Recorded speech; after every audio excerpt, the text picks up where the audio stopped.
Salut YouTube, j'espère que vous allez bien.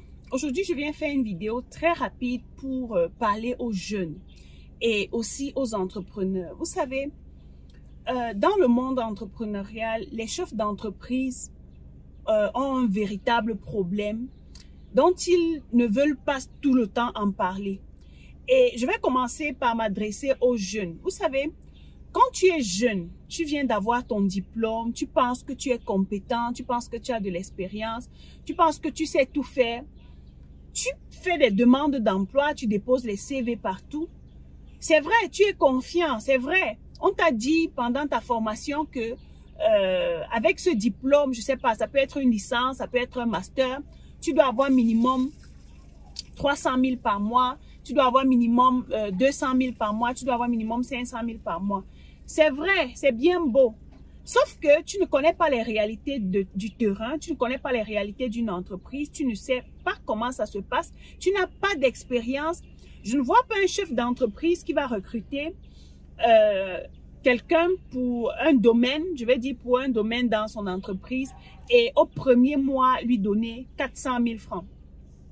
Je vais vous parler de mon expérience. Depuis que je suis au Cameroun, par exemple, même avant d'arriver, j'ai eu à recruter plusieurs personnes avec qui je travaillais à distance pour gérer mes business en Afrique. Et je rencontrais toujours un problème. Celui d'avoir des personnes qui veulent un gros salaire. Ok, il n'y a pas de problème à te donner un gros salaire. Je me rappelle la première personne que j'avais recrutée pour gérer, genre en tant que community manager et comptable en même temps, parce que c'était une comptable de formation. Et je voudrais qu'elle gère mes commandes en Afrique, mes livraisons et tout ça. Et pour un départ, elle devait rester à la maison, le temps qu'on observe comment les choses se passent avant de lui demander de chercher un local. La fille avait une licence en comptabilité et ce qu'elle me dit, c'est que, madame, je veux 300 000 par mois. J'ai dit 300 000 sur la base de quoi? Quel est le chiffre d'affaires que tu es prête à me donner par mois? Elle me dit, elle ne sait pas. Je dis, mais quelle est la stratégie que tu vas mettre en place? Te donner 300 000, en fait, c'est pas un problème. Mais quel est le chiffre d'affaires que tu vas produire à la fin du mois? Elle ne sait rien. Quand on rentre donc dans la phase du travail, je constate que Excel, elle ne maîtrise pas. Les fonctionnalités de Word, elle ne maîtrise pas. Les réseaux sociaux même, elle ne maîtrise pas, mais elle te dit qu'elle a un diplôme en community management et elle a un diplôme en comptabilité. Le logiciel Sage, pour entrer les données de l'entreprise, elle ne maîtrise pas. C'est moi qui viens encore lui donner une formation concernant toutes ces choses-là. Je lui dis, tu veux ton salaire, mais après un mois de travail, je peux bien te donner 300 000, mais quel est le résultat que tu m'as apporté? Même une seule vente, tu n'as pas fait. Et c'est comme ça que je me retrouve à licencier cette fille. Quand j'arrive au Cameroun, j'ai eu des expériences comme ça avec plusieurs personnes que je commissionnais. Et toujours les mêmes cas, que ce soit des filles ou des garçons, je travaillais à distance avec eux.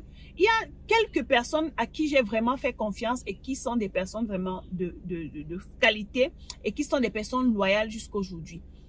Alors, quand j'arrive et que je prends des locaux au Cameroun, je commence à recruter parce que j'ai besoin du personnel, des gens qui vont aller sur le terrain, des gens qui vont gérer l'entreprise et tout ça.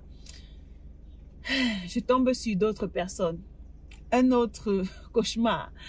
Je tombe sur d'autres personnes qui vont, des marketistes. J'ai besoin également d'une secrétaire et tout ça. J'ai besoin des vidéastes.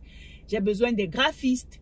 Je dis, ok, pendant l'entretien, je te pose des questions stratégiques parce que vous devez savoir en tant qu'entrepreneur, pour un départ, ne cherchez pas une personne qui fait dans les ressources humaines pour gérer votre personnel pour un départ, non. Vous avez besoin vous-même de savoir à qui est-ce que vous avez affaire.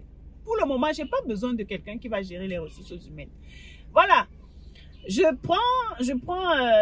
lance le recrutement et pendant l'interview, je pose des questions stratégiques. Il y a des questions que je te pose, genre, si on te donnait tel chiffre, tel montant, comment est-ce que tu pourrais gérer ça et tout. Je te pose des questions pour connaître ta moralité, ton mindset, pour savoir les valeurs que tu as ainsi de suite. Parce que je ne veux pas recruter quelqu'un qui n'épouse pas les valeurs de mon entreprise. Je ne veux pas recruter quelqu'un qui ne sait pas où on va. Je ne veux pas recruter quelqu'un qui ne sait même pas ce qu'il faut faire. Alors, la plupart des jeunes se retrouvent à mentir dans leur CV. Je veux vous raconter une autre souffrance que j'ai eue. J'ai eu à recruter une fille qui était vraiment simple, bien à vue d'œil, mais c'était un petit piment. Pourquoi je dis que c'était un petit piment? Parce que elle prétendait avoir les diplômes, avoir de la connaissance. Elle a mis dans son CV, je maîtrise Excel. Donc, au niveau de Excel, elle met excellent. Au niveau de telle chose, elle met excellent anglais, excellent français, excellent. Et elle disait même qu'elle est en train d'apprendre la langue chinoise. Donc, parce qu'elle savait que je viens de la Chine, donc en voyant cela, j'allais être contente que voilà, j'ai trouvé mon binôme, quoi. Je dis, ok, d'accord, je te pose des questions, elle répond. Donc, tu sens qu'elle s'est bien préparée pour l'interview. Quand on arrive donc sur le terrain, fait telle chose, elle traîne 2 jours, le travail n'est pas fait. Moi, je suis une personne tic au tac. Donc, quand il faut faire quelque chose, on fait là et on avance. 3 jours, le travail n'est pas fait. Donc, elle est en train d'aller lire pour voir comment faire les choses. Après, je constate que le travail a été fait et je me rends compte que le travail a été très bien fait. Sauf que elle a pris des renseignements ou bien elle s'est fait aider par quelqu'un d'autre. Une autre fois, je lui demande de faire un travail, cette fois-ci au bureau, et j'ai besoin de 2 heures de temps pour que le travail soit fait. Elle ne parvient pas. Je constate que elle ne maîtrise rien. Je lui demande de faire, par exemple, des publications. Elle me dit, cette personne me dit également qu'elle a des compétences et des connaissances en community management. Elle sait gérer les pages, elle sait gérer les clients et tout. Même les simples ventes closings, sales closing, elle ne connaît pas au téléphone. Comment convaincre un client au téléphone? J'étais choquée et j'ai dit, mais attends, c'est pas toi qui montrais toute la compétence, toute la connaissance à l'interview? Elle me dit non. J'ai eu des cas comme ça, plein. Chers jeunes, si vous n'avez pas de l'expérience, souffrez qu'on vous donne un minimum par mois pour vous permettre d'acquérir de l'expérience dans l'entreprise. Quand vous arrivez dans une entreprise, on est prêt à vous former, on est prêt à payer des formations pour vous, des séminaires pour vous, on est prêt à tout faire cela, on est prêt à vous donner le salaire que vous voulez à la fin du mois. Mais de grâce, n'allez pas demander un salaire de 150 000, 250 000 à un entrepreneur ou à votre patron en sachant que vous n'avez pas de la compétence. Aucun employeur ne peut se lever et donner 250 000 à un employé en sachant qu'il ne fout rien dans l'entreprise. Récemment, j'ai chassé une autre personne parce qu'elle était incapable de faire des ventes. Tu veux qu'on te donne 150 000 à la fin du mois, tu veux qu'on te donne 200 000 à la fin du mois, mais pendant tout un mois, avec tout le cahier de charges qu'on a, tous les contacts que nous avons, tu es incapable de faire une seule vente. Ça veut dire qu'il y a un problème quelque part. Ça veut dire que tout ce que tu as dit que tu maîtrisais, tu ne maîtrises pas en réalité. Mais apprenez à avoir de l'expérience, à vous former. Hein? Si vous n'avez pas de l'expérience ou de la compétence, souffrez qu'on vous donne un salaire qui peut suffire. Je veux dire, un salaire moyen qui peut vous permettre de prendre ne serait-ce que le taxi, d'aller et de revenir en entreprise, apprendre. Soyez humble. Et chers chefs d'entreprise, je viens m'adresser à vous parce que je sais que ce sont les galères que nous tous nous traversons. C'est pas évident de trouver des employés stables, loyaux, compétents et tout. Mais ce que je vais dire à nous qui sommes chefs d'entreprise, c'est que soyons patients lorsque nous cherchons les personnes. Soyons exigeants. J'ai fait une vidéo où j'ai parlé du leadership de Samuel Eto'o.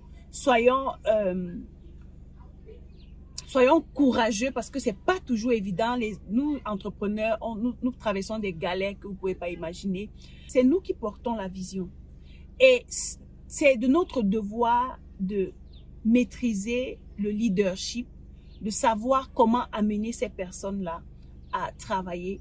Dans mon cas, j'ai pu trouver une formule qui me permet plus ou moins de garder certains employés que j'ai aujourd'hui qui sont loyaux, qui sont assez fidèles et qui sont assez compétent et que je ne cesse de former au quotidien. Je travaille beaucoup avec des gens à distance, tout simplement parce que je recherche des gens, même si vous voulez un bon salaire, il n'y a pas de problème. L'argent, c'est pas le problème. Mais est-ce que tu es prêt à me rendre le service que je te demande? Si tu es prêt à le faire et que tu permets à l'entreprise de faire des chiffres, we are ready to go. Il n'y a pas de problème.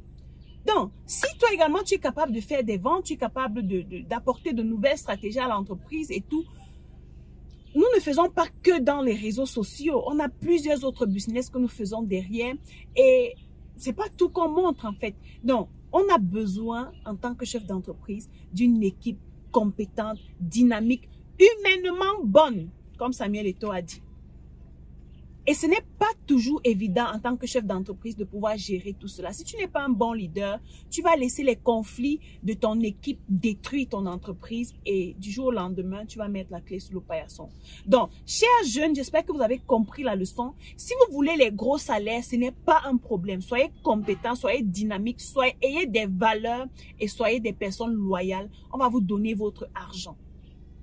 Mais si vous n'êtes pas compétent, malgré le fait que vous ayez la licence, le master, le doctorat, on s'en fout. Le plus important, c'est qu'est-ce que tu sais faire? Qu'est-ce que tu peux produire en entreprise? Et quand tu réponds à cette question de façon authentique, l'argent arrive tout seul.